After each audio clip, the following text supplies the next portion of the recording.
Good morning. Hello. Just a couple of minutes early.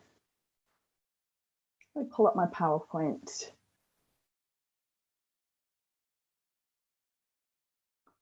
How's everybody doing?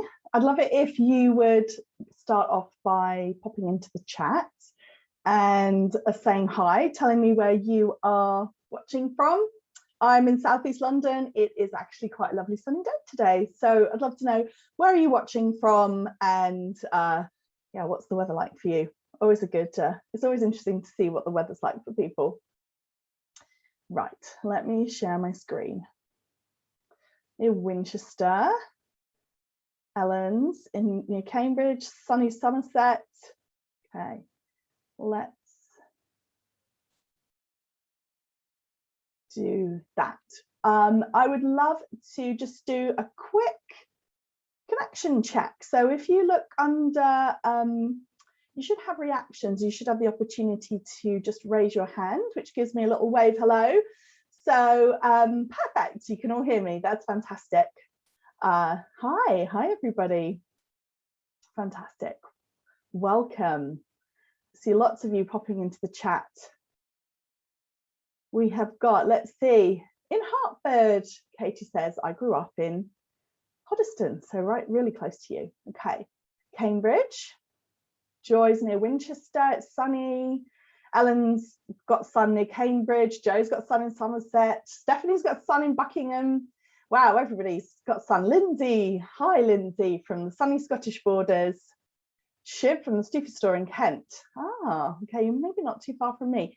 I'm in West London, says Carla. Hi, Carla, and it's sunny. Katie's in Hertford. Jenny's Somerset. Big change from yesterday, yes. Did anyone else find that it just absolutely poured yesterday for them? Heidi's in Canterbury. Who have we got? Elizabeth in sunny Cornwall. Sarah in Warwickshire. It's my university. I went to University of Warwick. Geraldine's in Southeast London, another Southeast Londoner, hello, hello. Pouring in near Chester, says Lorna.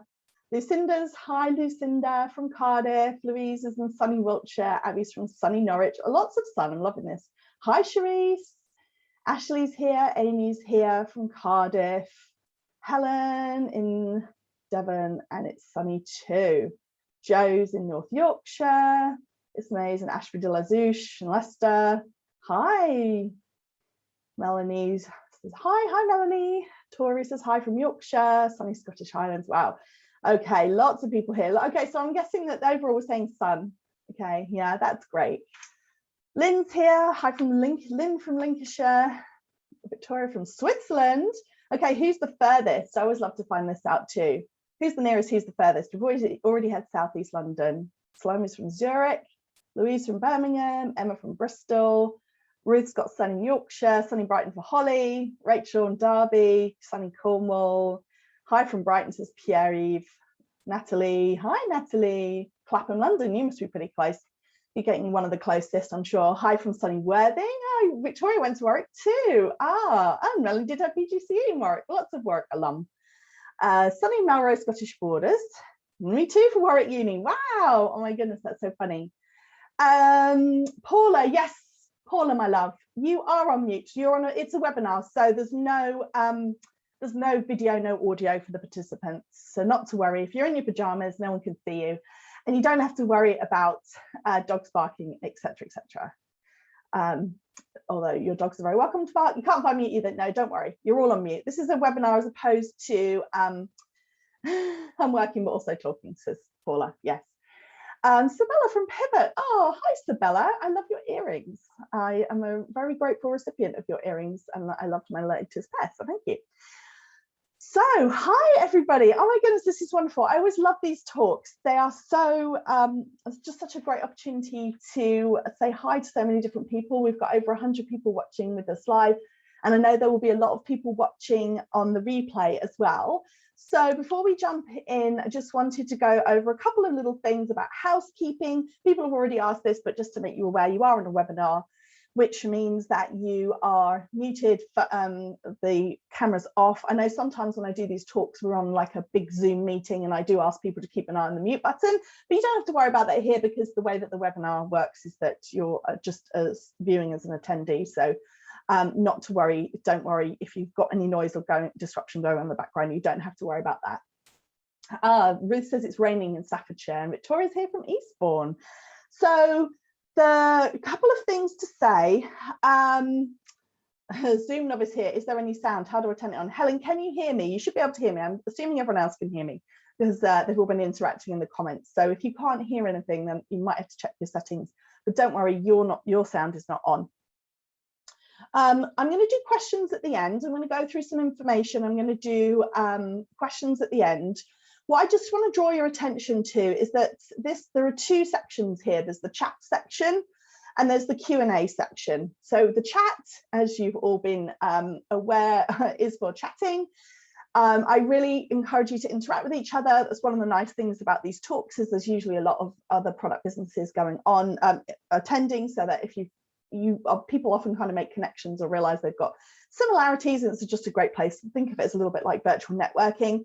To facilitate this, I do suggest that when you look at the bottom left-hand corner of where you're typing in for the chat, you'll see a drop down and it says hosts and panelists, or everyone. Make sure that you've selected everyone, and then that way everyone can see your comment as opposed to just me. If you select hosts and panelists, only I will be able to see it, which is great. But since we're trying to, it's always nice. Sorry. It's always nice to chat to everybody, so make sure that you have selected everyone in the chat. Please put your questions into the Q&A. The reason for that is that, as you'll see, the chat is quite chatty, and often as we go through the talk, then people are chatting back and forth. There's a lot of interaction. It just means that if you're asking a question, sometimes it's quite hard for me to pull it out, because it means that I will have to go through the entire chat and look for questions. So that's why we've got a separate Q&A section. So you just click on it and you can type your question in, and then that will pop up for me. I'll be able to see it, and then at the end I'll be able to go through and answer questions. So we've got I've put aside an hour and a half for this talk. If you can't stay for the full hour and a half, then please just feel free to jump off whenever you need to.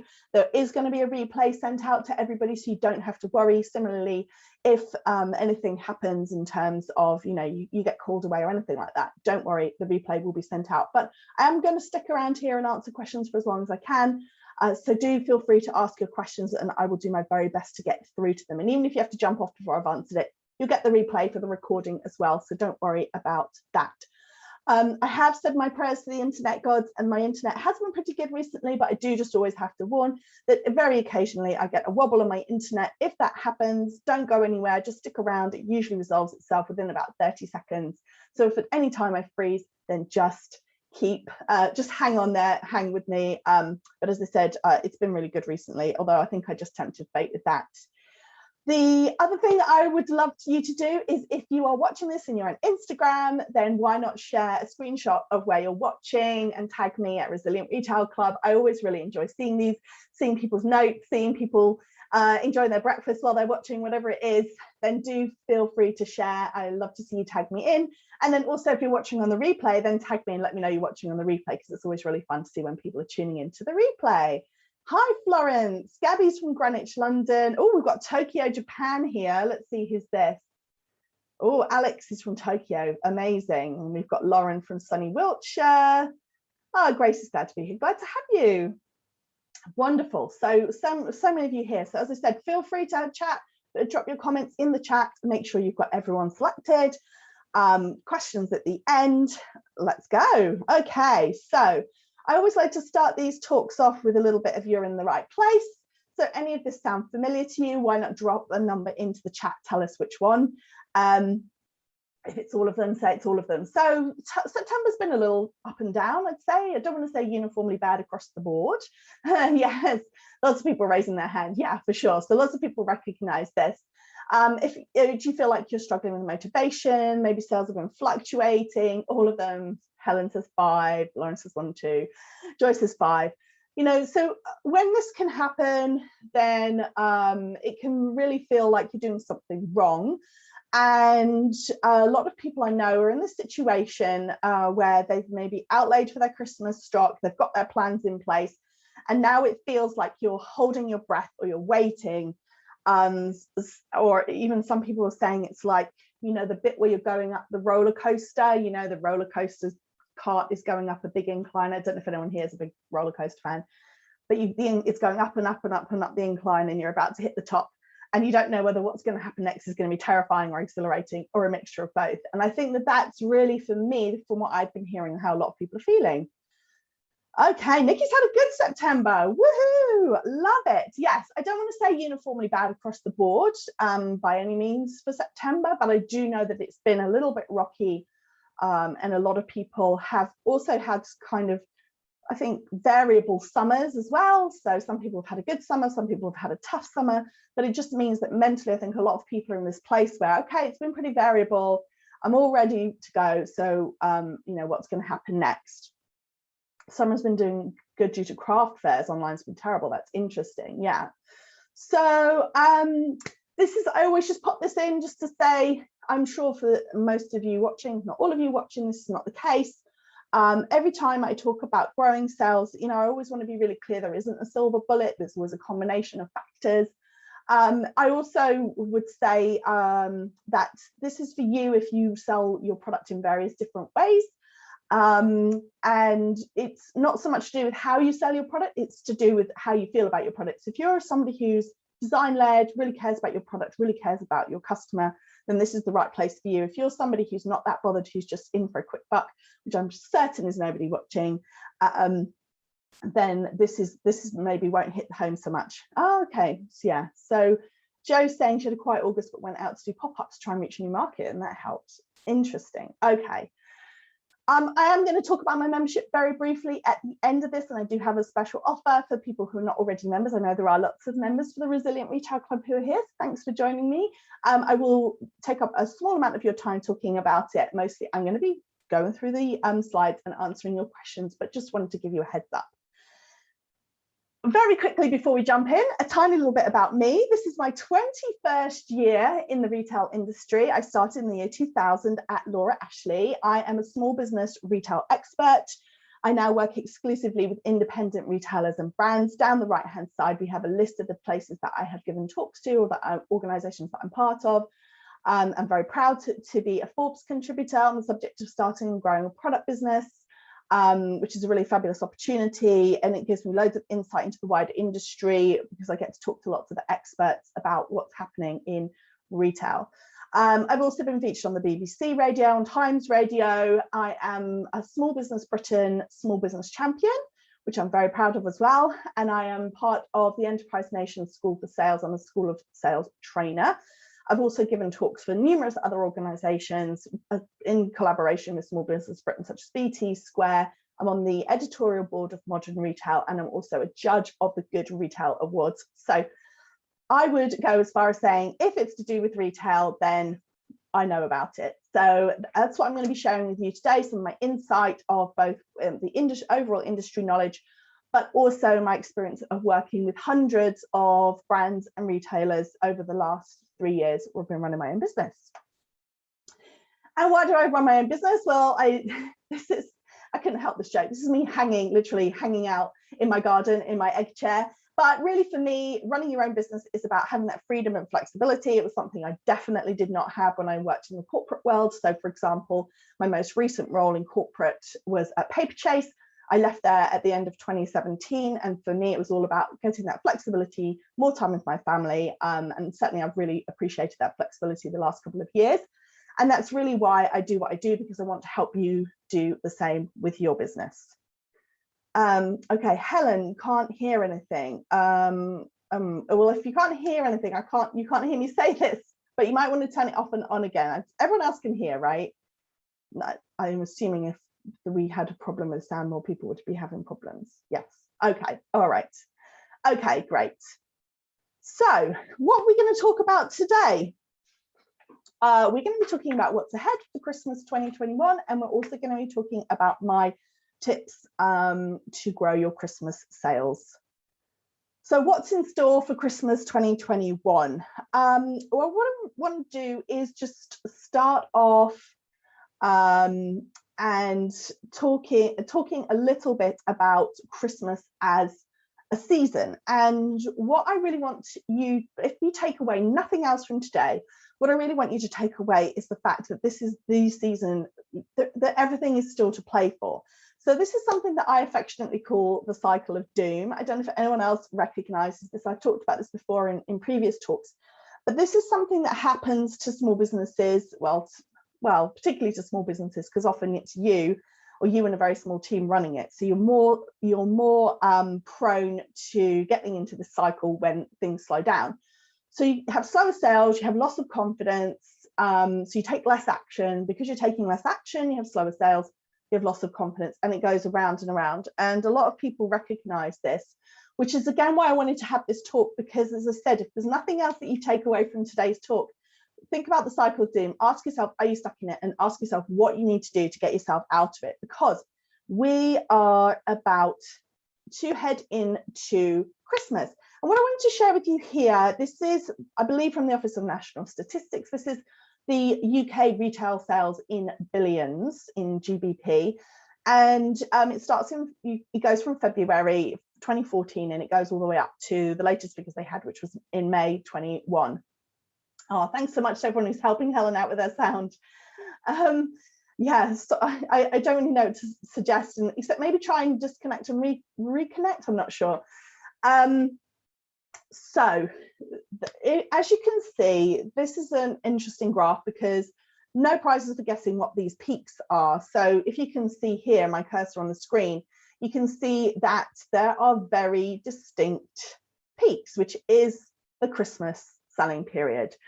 So over the statistic that I've been talking about is that generally speaking, 1/3 of all retail sales across the entire UK, across the entire year, happens in the 6 weeks in the run up to Christmas. So you can see here that it's almost like put aside the feelings about what's been happening the rest of the year. This is the time of the year when people are spending their money. And if you are a small business, and you are a business where your products are focused on the design, and if you're a business where the products are focused on the quality, chances are you're not competing on price. So if you've got a high price, high quality, beautiful product, chances are it's something that people will be tending to gift.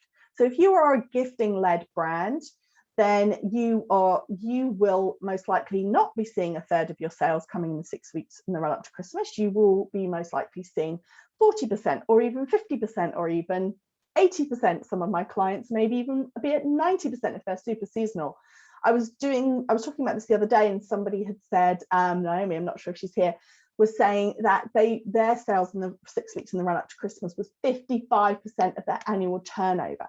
So if you have been sitting in the cycle of doom, now is the time to go, okay, that's then, this is now. It's possible that up to 50% of your sales could be coming in the next quarter. So if you think about, we were just talking about those 6 weeks in the run up to Christmas, but actually we're about to hit the 4th quarter, which is 13 weeks. So think about what percentage of your sales that could be. I'd love to know if anyone watching actually knows what their percentage is, or knows from last year what their percentage is, just to I'm here and trying to get myself out of the cycle, doing ready for 6 weeks. Yes, Naomi, hello, hi. Yeah, so welcome. So it is all still to play for. 75% in the last 6 weeks. Wendy says 60%. Okay, so you know that I'm not just making this up. This is like, these are massive numbers. So this is the time for you to go, okay, what's happened has happened. Let's go. Tori says 65%. Okay. So what do we know about 2021? So let's zoom it out a bit and talk about, well, okay, what's the outlook though? Because a lot of people have said to me, do you think it's going to be a good Christmas? Do you think it's going to be a bad Christmas? Do you think people aren't going to be spending? You know, there's a lot of stuff with the furlough schemes wrapping up and this kind of thing. Well, at the moment, the overall belief is that there's going to be a modest growth on non-food purchasing from last year. So by non-food as well. So food spending looks like it's going to be down about 5.8%. This comes from a Retail Week survey where they look at the forecast for Christmas 2021. If you get a chance to have a look at it, it's really interesting. If you're not into reading in-depth stats, I'm just going to give you a top line overview, but it looks like it's going to be level. So food spending will be down. This is not reflective of gifting food. This is, if you think about it, it makes a lot of sense, is that last year the food spending was super high because nobody could go out to eat. So this year the expectation is that supermarket retail, so food retail, is going to be down because more people will be out in hospitality. Yeah, so we're seeing modest growth, 0.5 year on year. It's a really interesting one here in terms of the sales pattern. Last year, October was the biggest year-on-year growth it had in the month of October for 6 years. So October last year was a really strong retail month in the whole industry, and that was because a lot of people were shopping early. So likelihood is this year October is going to be down on last year, maybe slightly, but we're going to see more of a return to a quote unquote normal pattern of spending, with people purchasing more in November and December.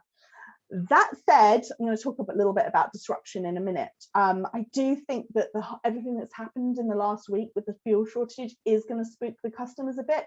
So I'm interested to see. I'm not sure what's going to happen with September, with October, whether people are just going to go, do you know what, I'm just going to buy things.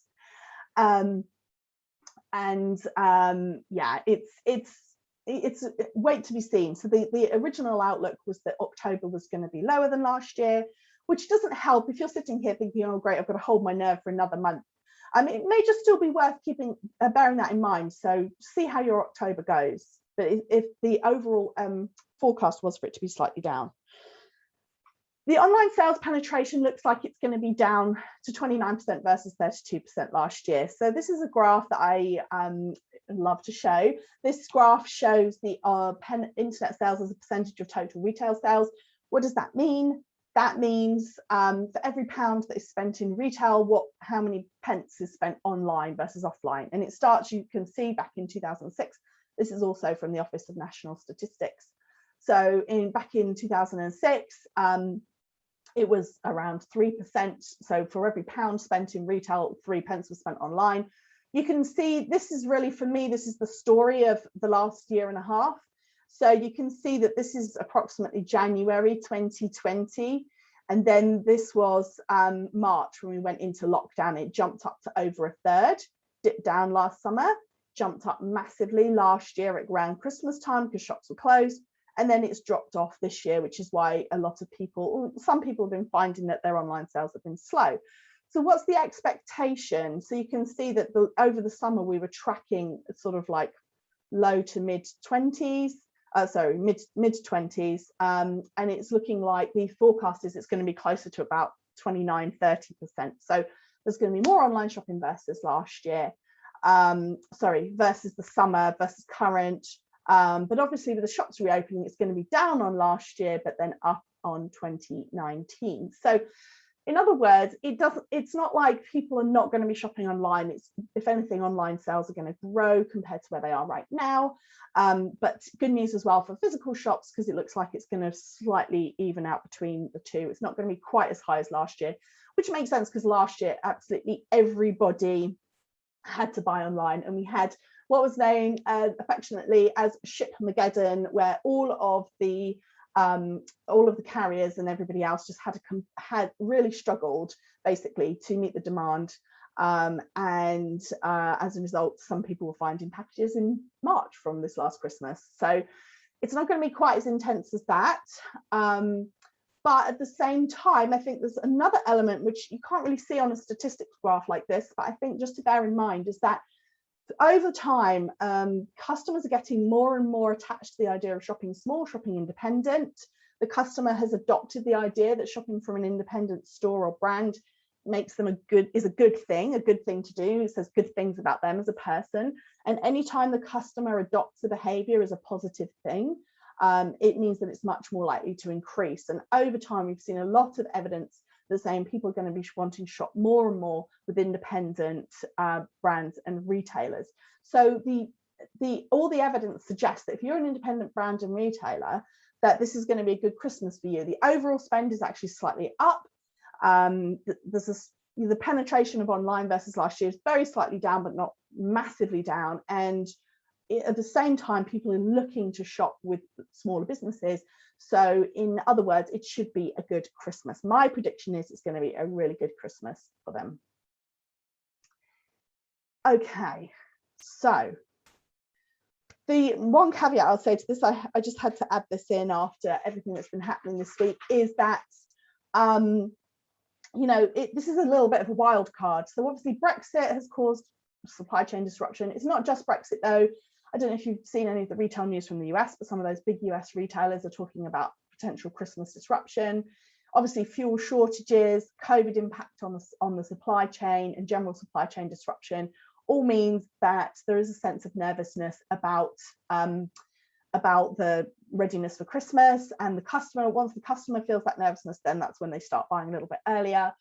So I had some discussions this week with some people from various of the big e-commerce platforms. So for example, for one of the Forbes articles I was working on, we heard from Murray Lamble, who's the eBay UK general manager, and he was basically saying just start as early as you can.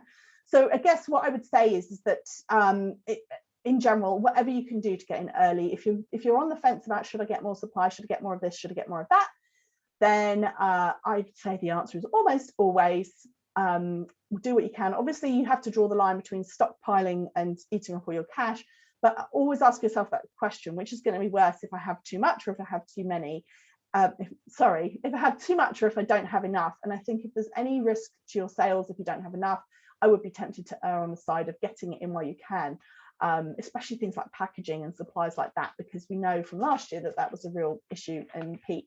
But I think even it's always good to prepare early, but this year even more than ever. And to be honest, if you're doing it now, it's not really early because we're just literally about to hit Q4. Okay, what does everyone else think? I don't know. What do you guys think about the whole fuel shortages? Do you think that means that people are going to shop early? I'd love to know.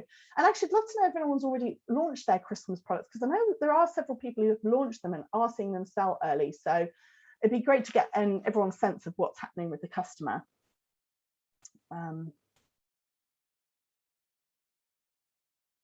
Jenny's saying, okay, all right, Jenny's grabbed hold of her big dream this year after a difficult year last year.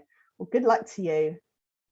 Everything crossed, but sales have been down for August, September so far. Okay, well, we're going to talk a little bit more about that, but know that this is the thing, at this time of year, there is a customer, they're looking for what you have, they're looking to support independent retailers and brands, and they're looking for great gifts for their loved ones. So it's all to play for. Yes, Ellen has launched some Christmas decks and they're selling. People are buying in multiples. PH, sorry, don't know what the sound was. So hoping to launch this weekend. Good luck. Wendy has launched make at home glass kits, but not other products. Becky's are launching tomorrow. Louise starting to see people ordering presents. September up on August. Excellent. Naomi's launching Christmas products next week. Bex thinks it's definitely going to influence early shopping. Katie Louise says Christmas items already started to sell. Carol says she's launching Christmas scents in 2 weeks. Advent's 4 weeks ago and flew out. Amazing. Yes. Okay. Lots of people seeing this. Wow. There's Sarah saying she's in a few negative comments on Instagram when people have started talking Christmas. There's always people who don't like it, but ultimately I think people are learning that if they people are getting prepared. Yes. Wow. Wonderful. Lots of people seeing it. Yes, just hoping we don't have Royal Mail issues again. Yes, I think everybody's hoping that. I mean, in theory, Royal Mail should have a much better idea of the capacity that they need now that they've had last year to go on, but let's keep our fingers crossed. Of course, the fuel disruption is not going to help at all. So let's talk about growing sales then. So what I'm going to do now is I'm going to run you through 5 top tips for growing sales. The first one is make yourself a plan. If you've seen me talk before, if you've listened to my podcast or anything else, then I would definitely say you've heard me talk about the importance of planning. But I think with Christmas it's even more important. So if you can make yourself a sales goal, really important. Talk a little bit more about that in a minute. Messaging, mapping out your messaging. So looking at you're looking at the next 13 weeks, how do you expect your messaging to change week on week? It's something we talk about a lot in the club. It's something we actually got a Christmas planning session coming up, and that's one of the things we'll look at, is looking at the fourth quarter as an entire 13-week period, and looking at the messaging, the way it works. Getting clear on your promotional strategy as well. So a promotion is not always a discount. A promotion is your new opportunity, is an opportunity to start a new conversation with a customer. It could be free shipping, it could be a promotion, a competition. It could be a discount if that works for you for a particular period of time. But it's really important to plan that out so that you don't get caught up in knee-jerk reaction if you suddenly see everyone else doing things. And it also means that you can be really clear about what you as the business owner want to do in terms of your promotional strategy. Also, having a launch plan. If you've launched products, that's fantastic, but map out when you're launching there. If you've got multiple products to launch, map out when you're going to launch them. You can also map out when you're going to spotlight certain products as well, because even if you've launched something a while ago, doesn't mean that you can't talk about it again. So having a launch plan or a product spotlight plan can also be really helpful, because then that will mean that you can really be clear about which products are coming out when and which ones you're going to be talking about when. So why does this help? I had to put this in. It's one of my favorite sayings. I know it's a bit of a cliche, but if you fail to plan, you plan to fail. The reason that there's a few different reasons why plans are actually really helpful when it comes to growing sales and do actually have an impact on sales growth. The first thing is that we are goal driven. Humans tend to be pretty goal driven. We like to have a number to work towards. If you set yourself a clear sales goal, you have a clear understanding of what you're trying to achieve, and it means that you can put all of your effort and focus behind achieving that. People sometimes dislike setting goals because they feel like, well, what if I'm tempting fate, or what if I don't hit it and I feel really bad? But it's still better to have a goal and make it something that is exciting, but not totally unrealistic, so that you feel excited about achieving it and work towards that. You're more likely to grow your sales than if you kind of go, oh, I'll just sort of see what happens. Also means you know when to celebrate, because how do you know when to pop out the champagne if you don't set yourself a goal? The other thing is as well, the other reason that planning like this is really helpful and helps with sales growth is that it means that you've got clear messaging. So customers get confused when we talk about too many things at the same time. So if we plan it out and we understand that this is the week that I'm going to be talking about my presence at this, I'm going to be at a market or an event, and that's what I'm going to be focusing on because I want to drive people to that. That's this week's message. The next week you want to be focusing on your gift guide and talking about perfect gifts, and so on and so forth. So I think that it's really important for you to map out your messaging so you don't get overlap, you don't get it messy, you don't get it where there's a week where you're trying to talk about 2 or 3 different things. Naomi, would you mind terribly popping that question into the Q&A, and then I will definitely go through that at the end. Thank you. So if anyone missed this earlier at the beginning as well, if you can put your chat in the chat and your questions in the Q&A, is so helpful to me at the end when I'm going through them, so that I don't have to scroll all the way back through the chat. Thank you so much. Yeah, so saying one thing at a time is much easier than trying to talk about multiple things. It helps you get clear, it helps you have a plan. It also means that you don't have that terrible feeling where you're like, what am I going to talk about this week? You've got a nice plan, it's mapped out for you, your messaging's mapped out. It also gives you time to step back and think about, when is your customer going to be looking for certain products? Because there's going to be certain times that, for example, November tends to be focused more on things like, well, this year, Christmas parties. I mean, wow, they're back. Hopefully, fingers crossed. But then people will think about things like Secret Santa maybe at the beginning of December. They'll be thinking more about their tree at the beginning of December. So if you're not sure, well, what are they going to be thinking about when, then ask yourself, like, how does your Christmas go? Like, what are you thinking about the different weeks? Because even though it is a short time period, the customer does have different things that they're thinking about at different times, and stepping back and planning your messaging out like this can really help with that and really help you pinpoint what your customer's looking for at a particular time. So the second thing to do to help you grow your sales is really understanding your hero product. So some of you will have already identified these, some of you have already launched at Christmas, but just being really clear on what it is that will drive your sales.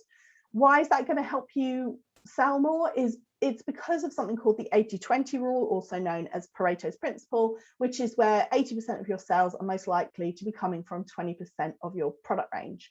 So you want to understand what, to your the best of your knowledge, is going to be that 80%, because that's the one you want to focus on. You want to make it the focus of your email campaigns, your homepage, your social media. You want to make sure that you're really talking about those.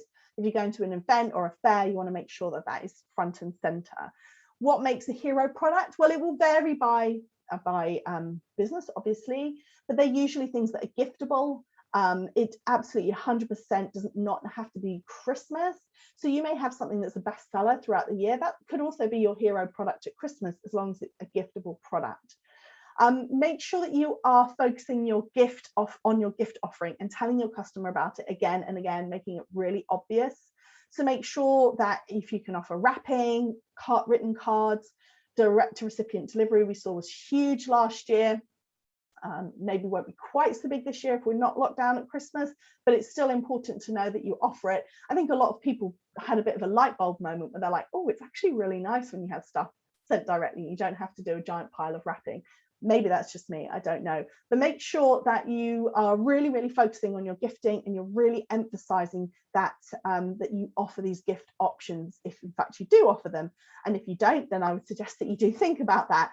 And make it really obvious, so that if somebody lands on your website, that it's not like they have to go and dig around in your shipping and terms and conditions to understand that you have gift options, that it's more that they can actually go ahead and just see, maybe there's a banner, maybe at the top of your website, maybe it's one of the sliders on your homepage, but it's just really, really clear that you do gifts and you do gifting, because I certainly know from my experience as a customer and from other people I've spoken to, that it does make a big difference when you can just immediately see that you have got those gifting options.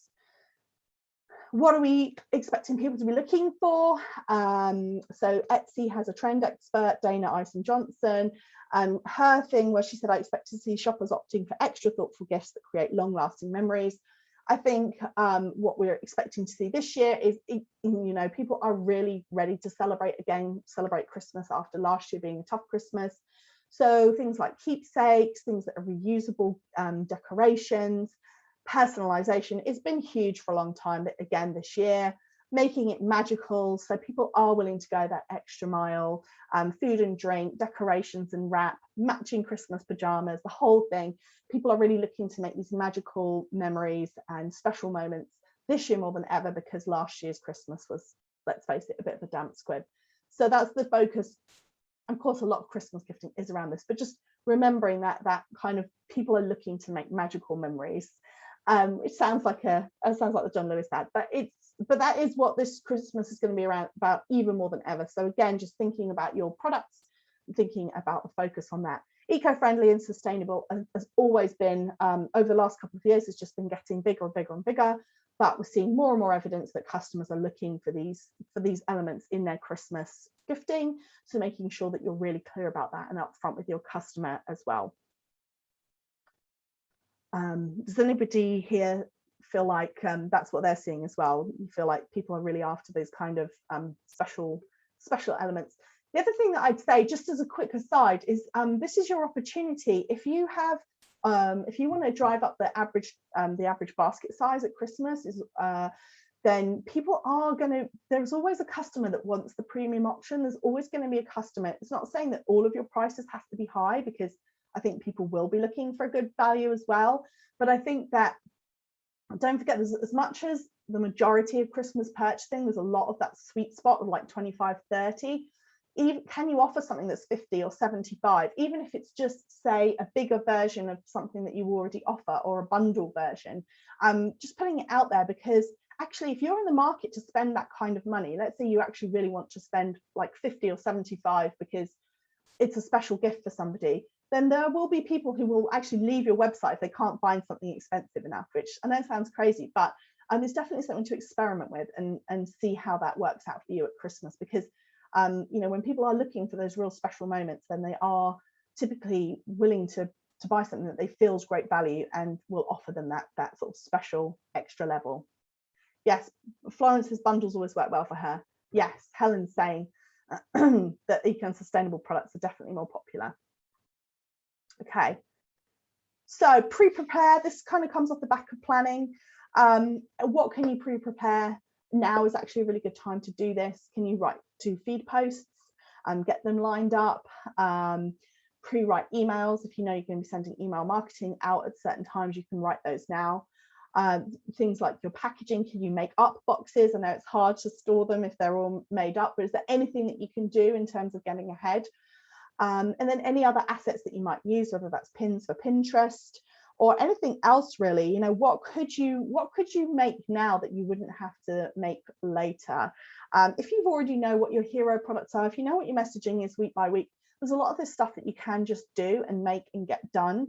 And then future you will be so happy when it's time to send out an email and it's already written and it's just there in your drafts.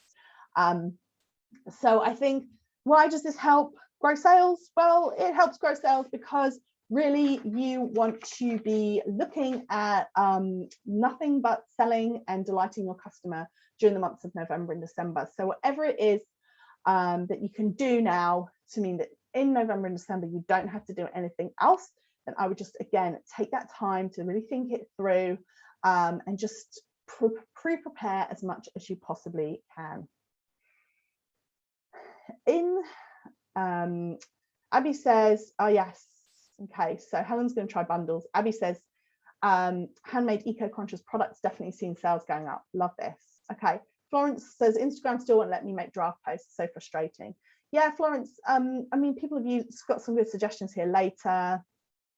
I think Business Suite does have some scheduling capabilities. I'm not sure, I've never actually used it for Instagram. Personally, I use Planoly for Instagram, which is, I think it's a few pounds a month. It's not hugely expensive, but there are lots of different options. Oh yeah, and well, that's the thing. If you've been using Canva for Instafeed templates around different things, love that. Even if you get them ready in Canva and ready to download, even if you can't get them pre-scheduled, even just having created them and knowing and getting them pre-prepared is really helpful. Pre-wrapping hundreds of gift sets this year, says Sarah. Yes. Yes. Yeah, everyone loves Canva. Canva is great, I will say. Okay.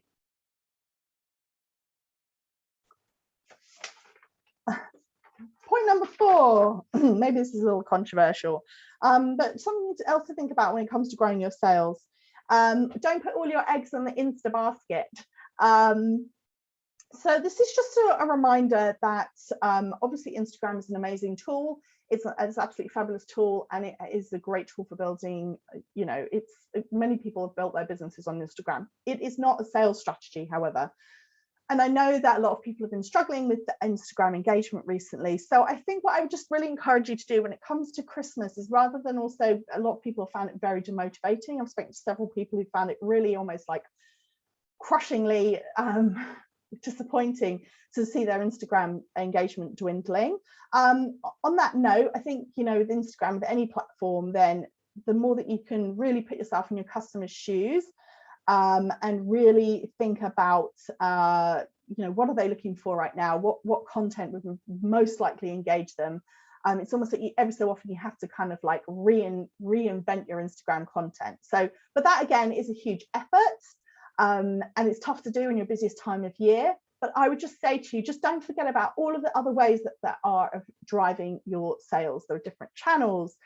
Whether that's if you sell on Etsy or not on the high street, not saying that you necessarily want to drive your sales there as opposed to your own website, but just making sure, you know, are your stores kind of updated, ready to go for Christmas.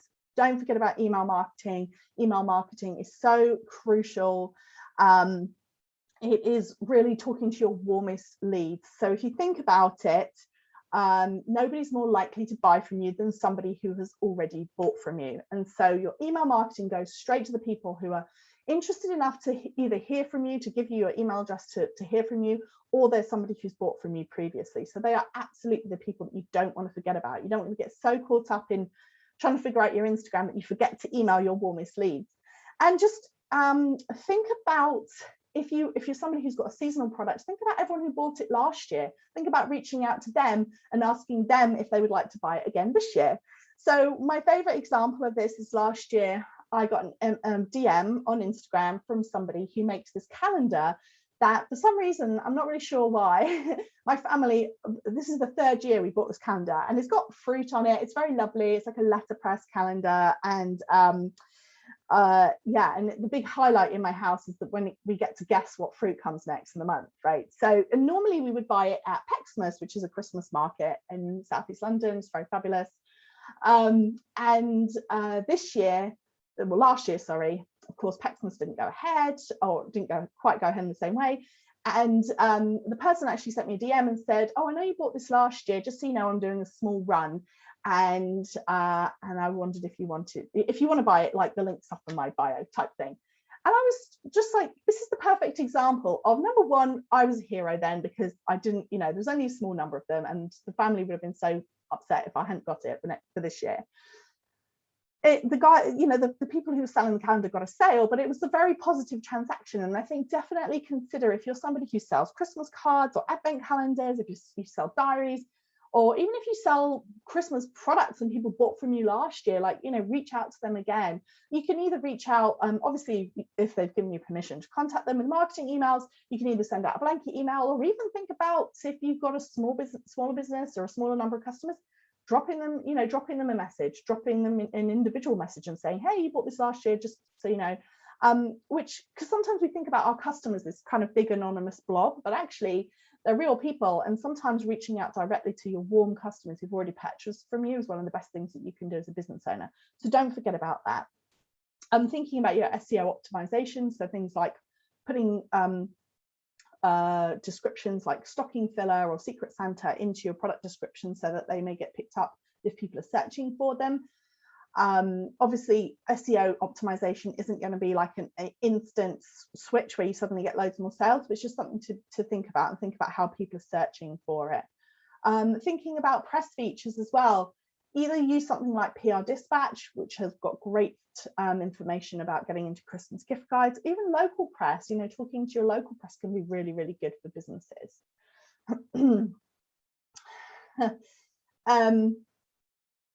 Yeah, interesting. Yeah, look at this. So we've got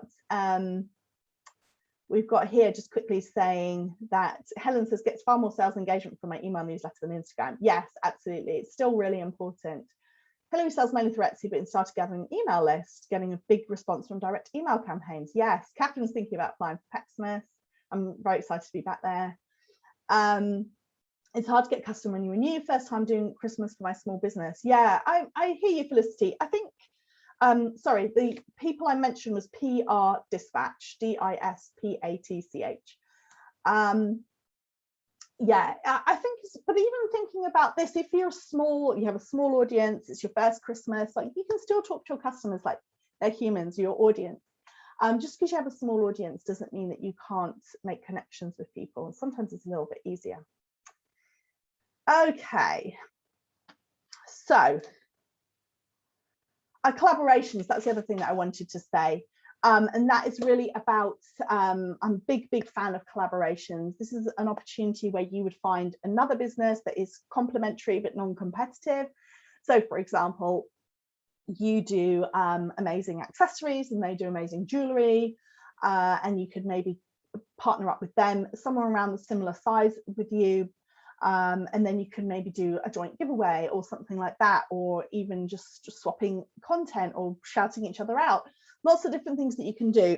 I like collaborations because if there's somebody roughly the same size as you, then they don't feel like you're asking for a big favor. You can learn from each other's audiences. And there's a great phrase that I heard that said, you know, when you're building an audience for your business, you have three choices. You can buy, so using paid traffic, you can build using everything that we do with engagement and email marketing and everything else in social media, or you can borrow. And borrow is getting in front of somebody else's audience who would also be interested in your products. So asking yourself that question, who else owns a relationship with my customer, is a really important question to ask yourself at all times of year, but also at Christmas, because if they're interested in buying really amazing fair organic cotton baby clothes, they're most likely to be interested in buying organic baby skincare, for example. So think about who it is that you can collaborate with. Can you message past buyers on Etsy through Etsy? I do not believe so, Wendy. That is one issue with Etsy. Yes, they like to keep that relationship with the customer because they know how valuable it is. Final point is people buy your excitement. So what is the secret sauce for Christmas sales? It is really, truly, honestly, your excitement about your product and you showing up, which is again why I wanted to have this talk. And again, if you take nothing else away from it, it's to emphasize the importance of pulling yourself out of the cycle of doom and re-engaging with your products. Get yourself excited. You know, it's sometimes hard when you see products over and over again. It's kind of hard sometimes to let that excitement, you know, to re-engage with the excitement that you felt the first time that you saw it. But if you honestly believe you have fabulous products, which I'm sure you do because you have used your own money to purchase them, then don't forget to share that excitement with your customer. If you are not excited about your products, then why would your customer be? So you have to be your biggest advocate. And obviously people have different tolerances to speaking on camera versus not speaking on camera, but even it comes out in the way that you write your email newsletters, it comes out in the way that you write your posts, it comes out the way that you interact with people when you're at fairs. So don't forget that there's nothing more exciting that you can give people than the excitement that you feel about your product. So again, getting ready for Christmas, if that means going away and going, okay, this is why I started my business, this is why I created these products, this is why I do what I do, and really re-engaging with that and re-energizing yourself, ready to go for the selling season will make a big difference because people really respond to that. When someone shows up and goes, oh my goodness, I've got this product, or you know, I absolutely love this, or I love seeing you guys with these products, or I think this is going to be the perfect gift for your friends or your family. People really respond to that. But what they really struggle with is if you're kind of a little apologetic, oh, okay, I've got these and that's all I'm going to say about it. We all know what it's like if you go to an event and people are engaging with you and talking about their product and really obviously excited and proud about it. You respond to that very differently than someone who's almost embarrassed to talk to you. So definitely think about that, because I honestly believe that the people who have had really, really great results is often because they're just excited. They're their own advocates. They are evangelical about their product. So think about what you need to do to get yourself in the frame of mind to do that too. Okay. So in conclusion then, Christmas, I think it's going to be a good Christmas. I'm going to put it out there. I'm going to say it. I think it's going to be a good Christmas for independent brands. I think maybe online sales will be slightly lower overall than last year, but I think for independents, they could be level or even up. Especially if you've had a good year, if you've been tracking up all year, there's no reason to suggest that you wouldn't have a good Christmas. But you do need to make a plan. The other thing as well I really suggest is that you work out so let's say I've been tracking 40% up for the year. What would that look like for Christmas? And then how many orders would that be a day? Just figure that out, because that can be really eye-opening to understand that now in October, nearly October, when you can do something about it, versus in November when you're like, oh my goodness, I've got to dispatch 50 orders a day and I feel completely overwhelmed. So work out what that number would look like. Make sure you've chosen your hero products, and make sure also not just you've chosen them, but really the way you're pitching them is in line with what customers are looking for, all about creating those magical moments. Get yourself ready, pre-prepare as much as you possibly can.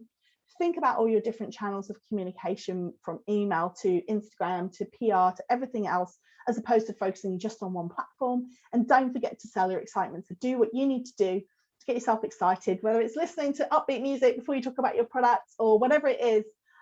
Just think about how you can get yourself excited and best foot forward so that your customer also buys into your excitement. Okay. And then before you know it, it'll be time to celebrate and you'll be enjoying some nice festive time with your own family. Excuse me. Okay, I'm going to take questions in just 1 minute. Before I do, I would love to invite you to join the Resilient Retail Club. So I do have a special offer for people to have a £1 trial month. I am very open to people trialing their first month in the club for £1 to see whether or not they enjoy it, and then hopefully you will stay, as many of the members do. There are over 300 members. So for your first £1 and then for £29 a month, you get access to a full library of courses. I think it's There's about 72 hours worth of content between courses on everything from growing your sales to email marketing to launching your products, pricing, so much more. We have 4 live sessions a month, so 2 Ask Me Anything, where you can ask me any questions you like. We also have a planning session where we get together, we review the previous month and we look forward to the next month. And you also have the chance to talk to other small business owners in small groups. We have a supportive community inside our private Facebook group. And we also have, for Q4, I've been thinking hard about how I can best help the members. So we have some extra help. We're going to be doing weekly check-ins. So every Monday, I'm going to be checking in, giving you my thoughts on what's going on and what to focus on for the week, as well as answering any questions. We have our Christmas planning session coming up next week, where we're actually going to plan Q4 all together. And again, you'll have the opportunity to get into small breakout groups, all done online, by the way, I should say. We have the community will be there cheering people on all the way through. And then I've also created 2 additional bonuses for Christmas. We have a Christmas event guide based on the best ways to prepare for events, fairs and shows. And we've also got a weekly planner. So each month you have the opportunity to set your intentions for the month, and then week by week you'll be able to set your goals, plan your sales, and plan the key things that are going to move your business forward. So it helps keep you focused. People really like these planners. I know that they find them really good at helping them focus in on what's important for their business without getting overwhelmed. So there's no minimum sign up as well. You can come for the month and then cancel. That's absolutely fine. We don't make that difficult for you. We say we want the process to cancel to be easy, but the decision to be hard. And the code is Xmas Sales. You can go to resilientretailclub.com. I will be sending this out in the email recap to follow, but I hope that you will join us because it is a fabulous club and I absolutely love it. I'm very proud of it. I'm very proud of all the members. People have fantastic businesses and they're so supportive to each other, and it's such a great place to come and ask questions. Okay, so we are on to questions. Just to say as well, then do please follow me on, if you don't already, on Instagram at Resilient Retail Club. I talk a lot about all kinds of different things about growing your sales and building profitable businesses. I've also got my podcast, The Resilient Retail Game Plan. And as I said, do tag me in if you're watching on Instagram, because I always love to see. Right, let's jump into the Q&A. Will you be sending out a replay? Yes, that will be sent out shortly after. Naomi says, what's your view on moving towards a wholesale model now from online? I sell jewellery, I don't do craft fairs for various reasons, and wonder if it may be better to change model. Really interesting question here. So wholesale, I have clients and club members who have 95% wholesale businesses. I have people who don't do any wholesale, and I have people who do a mix of both. So I've seen it done in every single different way. I think it depends on a few things. I think first off, do your margins support wholesale? If you've got enough profit in your business to do wholesale, it can be a really powerful element for your business because it gets you out in front of more people, as well as grows your volumes. So especially if you get better prices on your products, if you buy more, then it can be really, really powerful for you. So I would say it, and I actually think the businesses, if I had to sort of, if I had to choose, I'd say the businesses that had a mix, that both had direct to customer as well as wholesale, I'd say they were the ones that have found the last 18 months easiest, because as maybe online went a bit quieter, then maybe their stores were ordering more from them, and then vice versa. I think when people are 100% wholesale, then it was obviously really hard when the shops were shut. And when people are 100% direct to consumer or selling online, then I think that can be that means that then when it gets a bit quieter online for any reason, like in the summer where people are very distracted, then that can be trickier too. So having both of them is quite nice for cash flow, and it's quite nice as a business model. So I definitely think if you can support it, it is really powerful. And we've got wholesale courses in the club actually, and in fact Therese Autumnblad and I, so Therese runs Small Business Collaborative, she's a wholesale expert. She and I have re-recorded all the wholesale courses, and they're coming out in the next month. We've just updated them slightly with the new things like the third-party wholesale marketplaces. So yeah, I definitely think it's worth considering if it works for your business from a costing perspective. Okay. Naomi says, how do you work out a percentage uplift for bestsellers? So if I sold 30 of something last Christmas, how many more should I get in this year? Do you try and work out an average growth this year versus last? Really great question, Naomi. I love this question. So I would say whenever you're doing forecasting, you want to combine a couple of things. You want to combine your historic information, but you also want to look at how you've been tracking. So to your point, let's say your sales had been 50% up on the year all year, and you think that overall you're going to be 50% up this Christmas, then I would take your 30 that you sold last year and I would say, okay, I'm going to assume that I'm going to sell 45 this year. I would start there and then I would sense check it. If you think to yourself, okay, that sounds really high or that makes me nervous, bring it down slightly. But start with a combination of the run rate. So in other words, how the business has been performing so far this year versus how you did last year, and try combining the two. Melanie says, any tips for setting goals if you are completely new to it all? Okay, Melanie, another great question. So I would say if you've got like a clean slate, so this is your first Christmas, or maybe you're trying to forecast a sales channel like Etsy or a craft fair that you've never been on before, and you don't know where to start, then I would suggest that you just try and be as logical as possible. You know, how many do you think, or how many would you be happy to sell? Do you want to sell one thing a day? So okay, if I sold one thing a day, and on average my prices are, everything's on average £40. Okay, so £40 a day, so that would give me £280 sales a week. Okay, so over this period, this is how much I'd take. Just something logical. The same way if you're going to an event or you're selling on a different platform. Okay, if I'm at an event, how many things do I want to sell an hour? What do I think is reasonable? Just start somewhere, because you'll do this and you won't necessarily know, but you're creating a framework, and then as you go on, you'll be like, okay, I was actually one a day is a bit low. I seem to be selling on average 2 a day or something like that, and then you can adjust it. But you want to just start with something logical, and then it also just helps you understand, okay, so if that's what my sales were, then what my cash flow look like, how many do I need to have? Just sense checking it, just go through it as logically as you can, because you won't ever know. And the thing about sales forecasts is that they're not, the point of sales forecasts is not for them to be right, because they're never right. When you come up with a sales forecast, you might say one a day, and of course, like some days you're going to sell one, or some days you might sell none.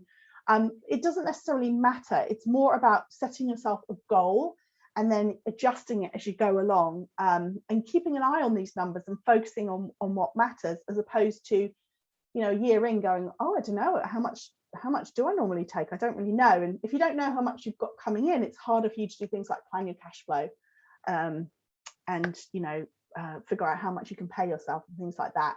So it's a great discipline to get in right from the start. So be logical, don't overthink it, come up with a number.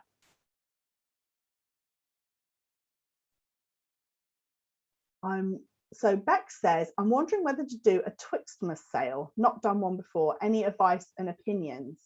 Bex, what is a Twixtmas? Is that between Christmas and New Year?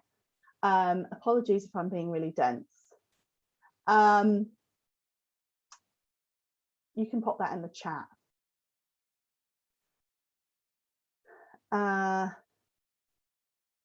If it's, so the typical timing wise for sales is the Boxing Day sales. Yes, okay. Yeah, so Boxing Day is the traditional time for launching a sale. I think they can be really good. I think the customer is thinking about sale at that time, so that's good. They'll be kind of primed and ready to see sale messages. I've got a podcast. I can't remember what episode it is, I'm afraid to say. I think it's probably about number 20 or something like that, which is all about running a sale. I definitely suggest checking that out, because there are specific things about sales.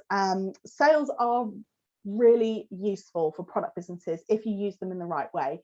They're like a safety valve. They're a way of you clearing through stock that hasn't worked for you, liquidating, so that you've got more cash coming into the business. And they are something that, that's why big retailers use them, is because it's like your, as I said, your safety valve. You buy things based on what you think, you do your sales forecast, you buy them, some sell better than you think they're going to sell, some don't sell so well, so sometimes you have stuff left over. And then you have a clearance sale where you almost go like, this stock is okay, it's no longer useful to me, I'm just going to clear it through. So whenever you're doing an end of season sale, you have to remember this is not about getting the maximum amount of profit. It's kind of like when you clear out your garage and you just want to get some money for the stuff that's been sitting there. It's the best way I can describe it. So you want to go a little bit harder than a typical discount. Maybe you go in at 50 off. You want to make it really clear that you're doing a sale, that it's like what we call red sale. So red sale just means like, you know what it looks like when you walk past a shop, and sometimes they put those massive banners that go from floor to ceiling and it just says sale. Like that's kind of what you need. If you're going to do that in your business, I would go hard. I would talk about the sale, a reasonably deep discount for a short period of time. Like, okay, I'm clearing out, and you don't get too hung up on like, oh, maybe I'll do like 15% off this. It's like, if it's a stock clearance sale, you want to clear it. You could start at like 30%, but then review it. And if it's not shifting, go deeper. And it's one of those things that obviously it's really hard when you've purchased products and you know how much you paid for them. It can be really hard to let go of them. But excess stock that builds up, it takes up your time, it takes up your mental energy, it takes up your physical space, and it sucks up your cash flow. So a really good stock clearance event is a way of releasing that cash back into your business. Okay. Laura says, I haven't launched my business yet, but I want to start selling my products in the next month, so I don't have any hero products. Is it a good idea to launch a business in Q4 or not? Will be laser cut statement jewelry and homeware, i.e. colourful mirrors, tree decorations and tree toppers. Laura, I think it's a great time to launch. Honestly, I mean, you will be learning as you go. It'll become very quickly evident, probably in the first 2 weeks, what are the most popular styles, because it always does. Customers always hone in on the things that they really like. And that's kind of one of the most exciting things about retail is you can't always tell ahead of time what exactly is going to be the best seller. So get it out there, see what they do, and then maybe react. Even in the first couple of weeks, you can rejig it. If you're like, oh, I was going to focus on this, but actually everyone's going crazy about this item. Well, then rejig things. Go, okay, I'm going to actually focus this item or my campaign around it because that seems to be the most popular. If it's like laser cut statement jewelry, that's going to be really fabulous. Make sure that you are talking to them about, there's 3 main opportunities for jewelry at Christmas. There's the Christmas socializing, which tends to be purchased and talked about a little bit earlier, so sort of November, because a lot of Christmas parties and events happen very early December, so people are often looking for stuff in November. So that's one thing that people will be looking for statement jewelry for. And the second thing they'll be looking for is gifts, obviously. And then the third thing will be what they call the card the turkey outfit. So that is so purchasers will have a switch in sort of mid-December, where they will be thinking about like, okay, it's Christmas Day, what am I going to wear? I want to wear a nice outfit. It may not be quite as glittery as the going out outfit, but it could be. So I think, especially if you've got a Christmas, what's the word? They say like a product with an affinity to Christmas. In other words, like you say, like sparkly jewelry, tree toppers, decorations, those are all Christmas focused. Go for it. I think Q4 is a great time because this is when you're going to get maximum traffic, maximum eyes on your business. You're going to really, the customer is around and they're looking to spend money, which is not the case for a lot of the year, as we've all seen. So this is the time to get out, get in front of them, see what they like. And then I would just adjust on the go as you're getting information about what's the most popular, switch it around so you're focusing on that to push it further. I'm excited. She says wearing her laser cut jewelry. I'm interested in looking at bundles, says Ellen, but always panic at how to price up. Is there any helpful rule? Yes, there is a helpful rule, Ellen. I would typically say with a bundle, you don't have to, I would offer a very small discount. And by that, I mean, let's say you have a whole bunch of items and you put them into a bundle and they're worth like £68. I would price the bundle at 65. So you get a small discount. Or the other option is if you, let's say you've got to have a box or something like that, like some gift wrapping, and normally you charge £4 for the box, like include that in the, so let's say the products are 68, the box is normally £4, maybe the bundle's still 68, but you get the box as part of it, if that makes sense. Same with postage. So it could be that postage you normally pay £5. So maybe if the products are worth 68, you get 68, but you get free postage, for example. So sorry, I'm recovering from a cold and I've been talking for an hour and 10 minutes, so I'm a bit croaky. Excuse me. Yeah, so I think with the bundle, often it's as much the ease of clicking on one thing and adding it to your basket as it is about the price. And it's also about understanding what you're creating, a gift that you're creating for somebody. So if you, for example, had the products were worth 68, but they get it with a box and shipping, then I don't think you need any more discount than that. Yeah, so oh, bustle and pops, says Laura. Okay, I'm going to keep an eye on that. Grace is looking for people to collaborate with. Excellent work, excellent networking there. Yeah, so I think with bundles, as I said, don't feel like you have to offer a big discount, because you don't. It's the ease of it. It's the okay, this is extremely stereotypical, but the often in retail, what they refer to that is kind of like when the, you know, it's like almost like the male customer, slightly, that it kind of comes in and goes, okay, I just need it wrapped and sent. I just need to not think about it too much. And you go, okay, here's the bundle option. They click buy, boom, off it goes. They're going to be a hero because the beautiful product, beautiful present's going to turn up for them.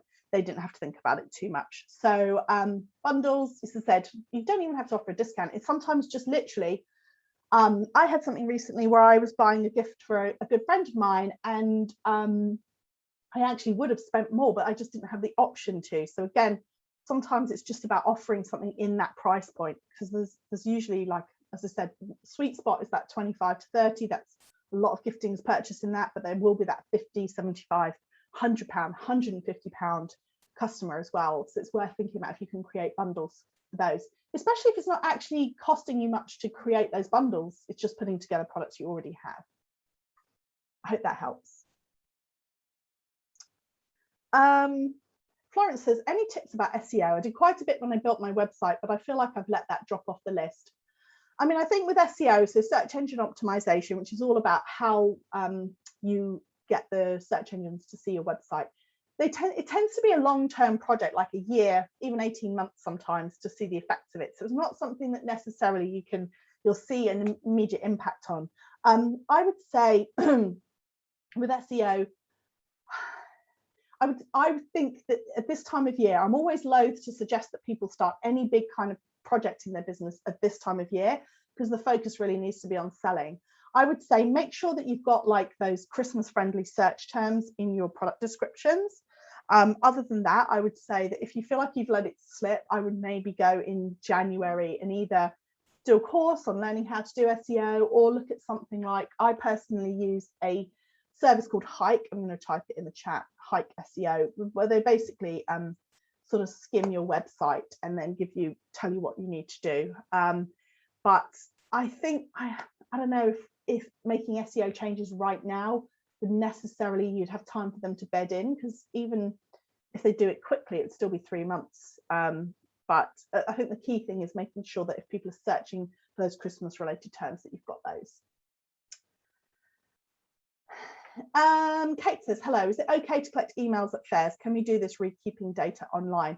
So Kate, the key thing is that with GDPR, with emails, is that people understand what they're giving you their email for. So if you've made it really, really clear that if people sign up that they will be added to your mailing list, then you should be fine. So make sure that you get them to tick something that says, I agree to be added to the mailing list, and I agree for you to be able to contact me, that kind of thing. Then I think you should be fine. And just ask, you know, people do like to hear from businesses they like, so it doesn't hurt to ask at all. And it is a great way of linking that offline and online customer, is if you're seeing people in person and you're asking them for the email.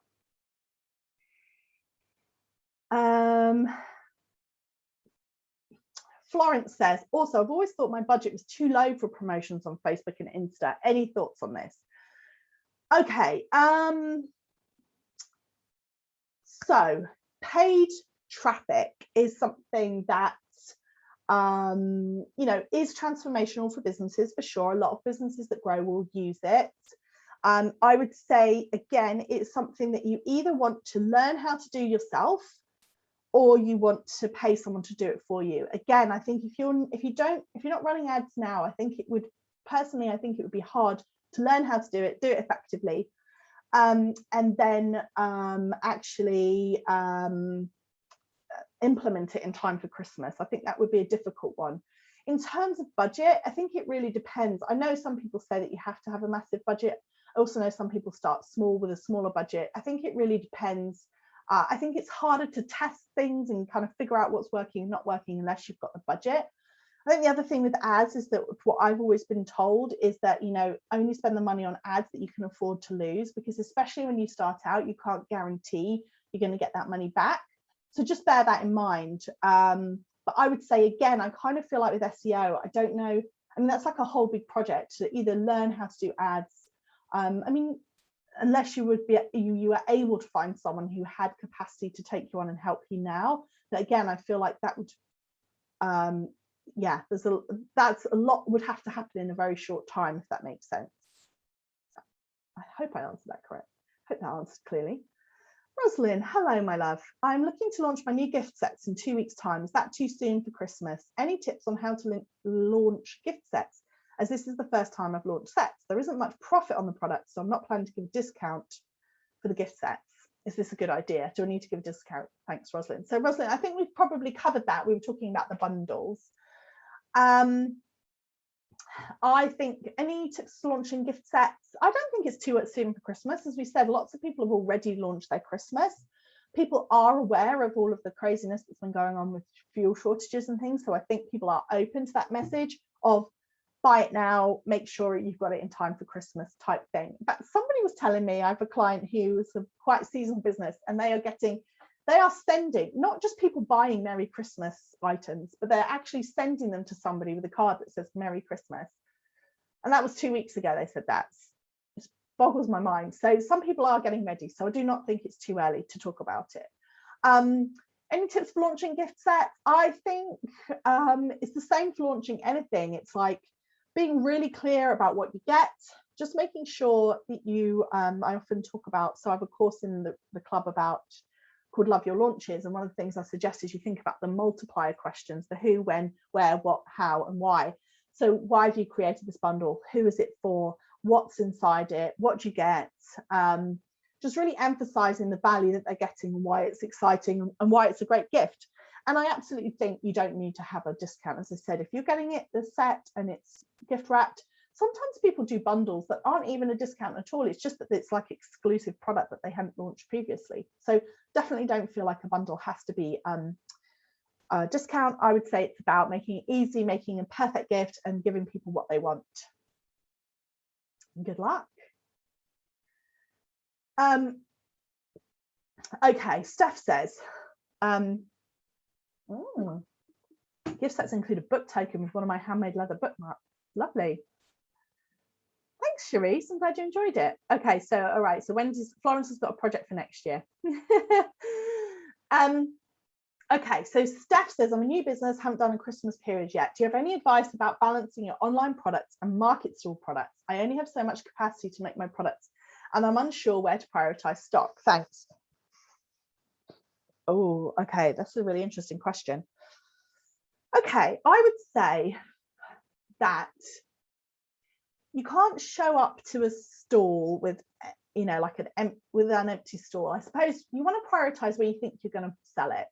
The nice thing is you're both times you're talking about your own channel. So you're either talking about your website or you're talking about your event. So from a profitability standpoint, they're going to be reasonably equal, right? Because, you know, you're both times, it's not like you're paying a big commission like you might do on one of the selling platforms. So from that perspective, it kind of doesn't make any difference whether you sell it in the event or the website. I think there's also nothing wrong with selling out. So I would rather see you sell out, take it to an event, have a great event, sell it all, and not have much available online, because then you're teaching people who follow you that if they want something from you, it's going to sell out. What you don't want to do is not take the stuff with you, leave it at home, only go to the fair with a small amount, sell out what you've got, know that you could have sold more, and then and then have to really push to sell it through the website, if that makes sense. So I think if I were you, in your case, I would go with like, okay, let's try and sell as much as I can at the market. And if I don't have as much online, then, you know, people will realize if they want this stuff from me next year from Christmas, they're going to have to purchase early. And you can even make that feature next year about how you sold out, and if you want to do pre-orders earlier in the year or anything like that. So that would be my thought. Because I suppose if you take the product and you take it to the fair and you don't sell it all, you can always put it up on the website later. So I'd say that of the two options, that would be the one I would go with. I hope that helps. What time is it? Okay, 10 more minutes. What time is it typically best to close shop, and when does shopping slow down before Christmas Day? Oh, says Rosie. Okay, great question. Right, Rosie. So it doesn't always slow down, to be honest. You get the last minute Larrys who will be there last minute looking to purchase from you. Often people shut the shop when they just want to stop, because last year I had customers shopping, I had clients shutting their shop like the 5th of December because they just couldn't take it anymore, because the demand was so high and the post was so bad, and they were like, okay, I'm going to stop on the 5th of December, I'm going to let all of those orders go through, and then I'm going to have a week to catch my breath before Christmas. And they didn't want to spend their Christmas week listening to customers saying, where's my parcel, blah blah blah. It's really interesting because like you'll see messaging all the way up to like the 24th of December. Like, I don't know if you've ever seen this, but they'll do like last minute gift guides, and they'll be like, what can you buy if you haven't bought anything yet, right?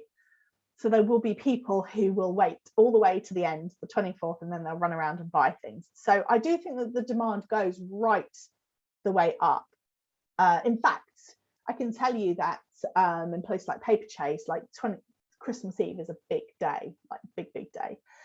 Yeah, people doesn't slow down. Joe says people still trying to order personalized gifts a few weeks before. I stopped orders 2 weeks before.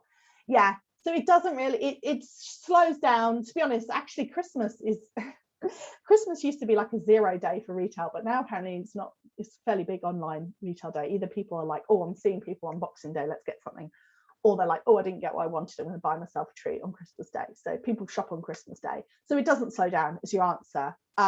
It's usually about where you want to cut it off. What I do suggest as well is sometimes in that last week, offer people the option to upgrade. They can pay for it, but make sure you've got an option for them to order overnight, you know, like get DPD or something next day. It's worth getting in that relationship with the courier now so that you've got that up your sleeve. And I'm not saying that you have to offer them free next day delivery. I'm just saying that there's going to be those people who will order from you the week before, and they won't want to pay. Like, I was in this situation last year. Like, I would happily have paid £5 for next day delivery because I needed something. But I had to message the person and say, could you upgrade my shipping if I paid extra? Whereas if it had just been an option, I would have just taken it. So do think about that. There will be those last minute people. How can you facilitate them? Do not feel like you have to absorb that cost, because if people want something and they want it for Christmas, then they're going to have to pay. Grace is obsessed. Alison's obsessed with jewellery. I was wondering that, as I've heard people buy less vintage items in December, but wondering about vintage party clothing, says Catherine. Yeah, I think a party tends to stop around end of November, early December. People don't tend to buy party much past that time period, which is why you often see Black Friday deals in clothing companies that are all their sparkly stuff, because they know that that sparkly stuff is not going to shift nearly as well in the month of December. As I said, some people will buy that special outfit for Christmas Day, but it's not always as sparkly as the party stuff. So I could imagine vintage clothing self-purchasing drops off in December because people focusing on gifts. Yeah, last year it seemed slow, but I think that's because everyone had heard how unreliable Royal Mail were being. Fingers crossed it'll be more reliable this year. Yeah, so I think if you're last minute, you know, if you're last minute, like, give them the option to be last minute. Don't feel like you have to pay for it. Okay. I'm running out of, I always get so many great questions. I'm running out of time, even though I left an extra half hour. What do you think are the best discounts incentives for premium brands, and worry too much discounting for different fairs devalues my product? I completely agree, Esme.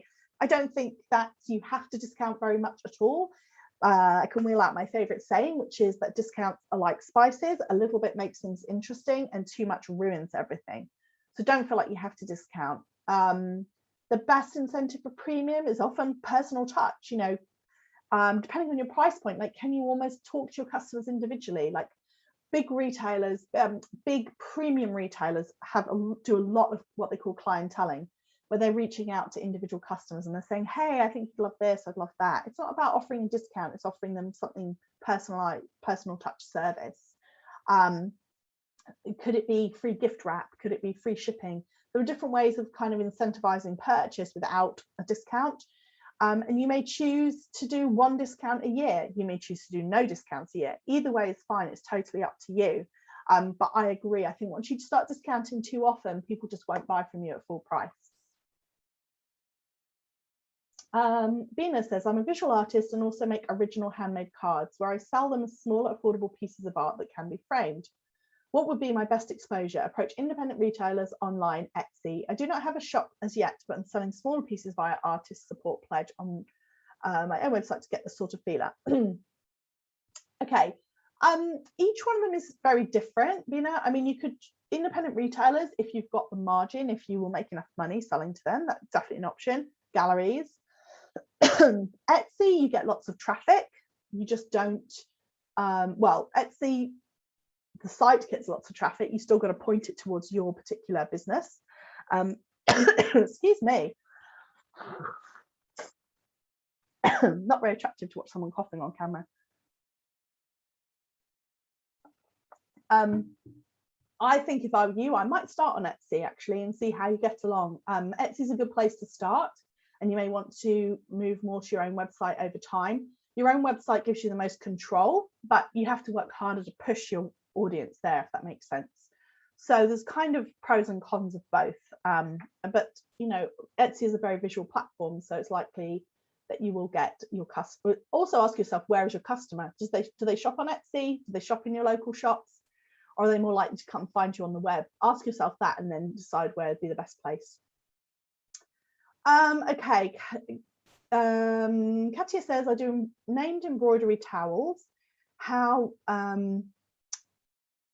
do you price your time? Okay, I would price your time. I would set an hourly rate that you would be happy to be paid. And also I would think about, if you had to pay someone else to do this, how much would you have to pay them? So let's say you decide that you want to pay like £12 an hour or something like that. Work out how many towels you make in that time, and then that's your cost, your time cost per towel. If you don't cost in your time, then you could get to a situation where if you expand, you can't afford to bring someone in to help you. So I definitely suggest thinking about either what amount you'd be happy to be paid, or how much you'd have to pay someone else to do it for you. Okay. And Katie says, as a handmade product, is it better to sell affordable price with more turnover, or limit the sales quantity with a more expensive product? Well, I think that it's really hard. I think you have to look at your profit margin per item. And I would say if you've got a low profit margin, like a lower profit margin, even if you start selling volume, you're still going to find it really hard to build your business.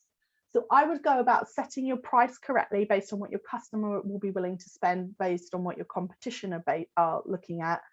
I would check all your costings, look at the cost for your time and all the rest of it. And then I think I would work out what a decent margin is, and I would go from there. I think there is danger in having a really low margin and then just selling loads, because you just become a busy fool. You have to employ people and you have to do all this kind of thing, but you're not making enough money to make it worth your while. So I would say you're better off having a solid margin and selling whatever that generates then, than to deliberately lower your price and sell through volume. Because also it's very hard for anybody who's selling a handmade product to really compete on price, because somebody can always do it cheaper. So I think you have to compete on the quality of the product and price it accordingly. That would be my 2 cents. Laura says, can you recommend any good Christmas markets to sell it as a new business? I would go check out Pedal if you haven't checked them out already. PEDDL. LE. Nikki, who runs Pedal, is wonderful, and a good friend, and they have a list of markets. So I would definitely go check them out because they will be able to point you in the right direction. Oh, thank you, Izzy.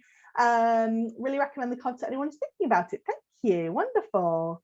Naomi says it's been great, super helpful. I've really valued your advice. Wonderful. Excellent. Thank you. Okay.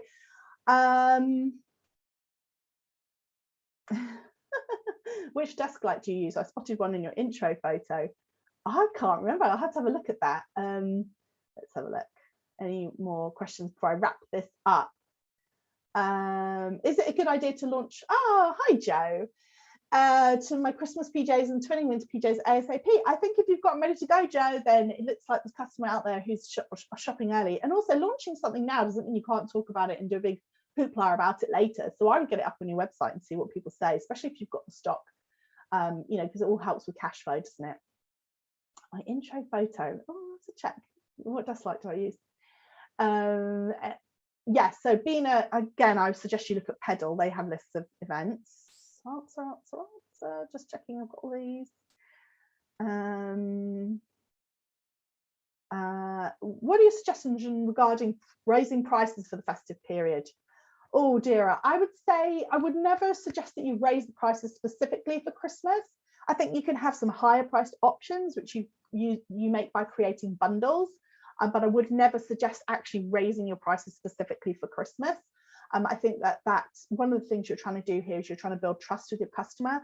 So I would say, well, it kind of depends on the situation. If you've suddenly realized that you're massively underpriced, then I would suggest, okay, right, do a pricing review before you start selling at Christmas. However, typically the best time to do a price change is in your quietest time, like January, because it's just there are fewer people looking at the business and it's just easier to get through without kind of getting to that sticky situation where maybe somebody just bought something from, actually no, that wouldn't matter too much, but anyway, just it's generally easier to do it in January.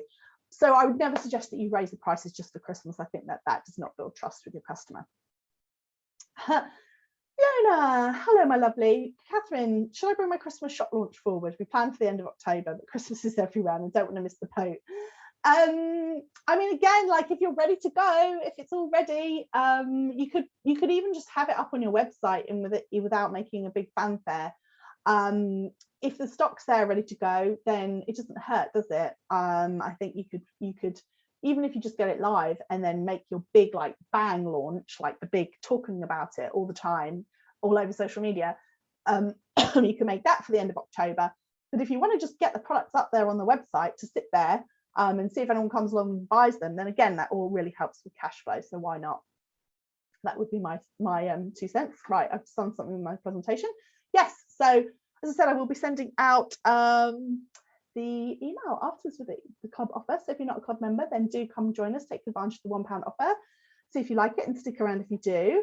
I think I answered everybody's questions. Wonderful. Okay, wonderful session. Thank you, everybody. Thank you so much. As I said, I hope you feel better soon. Yes, apologies for the coughing. Yeah, I really enjoyed that. Oh, thank you, Bina. Because I had positive energy and a charming vibe. Thank you so much.